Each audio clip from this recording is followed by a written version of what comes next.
Welcome back. As a beef industry, we need to focus on the consumer. For that to happen, it helps to get to know people who deal with consumers every day. Our reporter Sharon Alseth recently visited with Chef John Doherty of Wolfpack Hospitality to gather some of his perspectives. Having served for 23 years as executive chef for the famous Waldorf Astoria Hotel in New York City, John Doherty is now building a new life as a restaurant entrepreneur. His experiences have given him tremendous insight into what it takes to produce success. In building a great product at the Waldorf and making that operation successful, first thing I did, as any chef will do, is focus on quality of product. When we find a product that we can count on, that we don't have to keep checking, and we don't have to keep focusing on, and we don't have to keep calling about, you lock onto that and you stick with it. And if you have to pay a little bit more for it, you will.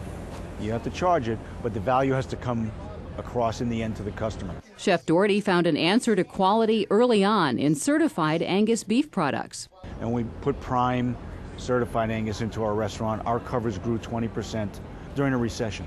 The product has helped me become successful. I love the product. In today's economy, it's important for restaurants to focus on what brought them success in the first place. Especially right now with the economy that we're in, every restaurant owner is saying to his chef, reduce your cost. And the easiest way to reduce your cost is to reduce the quality, just buy cheaper. But that's the worst thing you can do when you're trying to build a business. And when your business is down, right now is when you need to make the quality statement.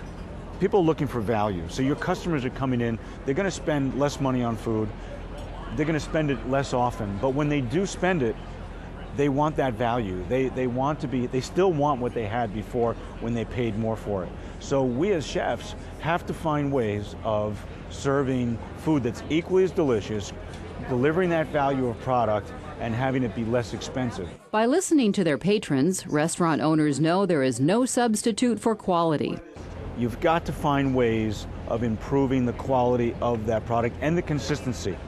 Because if a customer comes through a restaurant one time, we all know this, and the food is great, and you recommend it, and you bring people back, and you come back and you're disappointed, you're embarrassed, you don't feel good about spending the money, and you more than likely will not go back.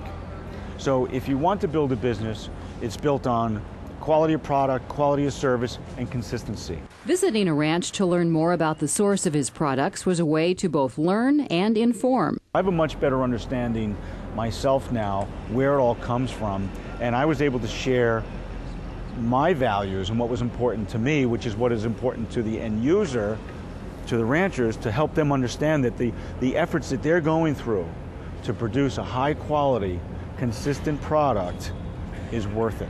I'm Sharon Alseth reporting for NCBA's Cattlemen to Cattlemen. What great insight from a critical segment within our industry.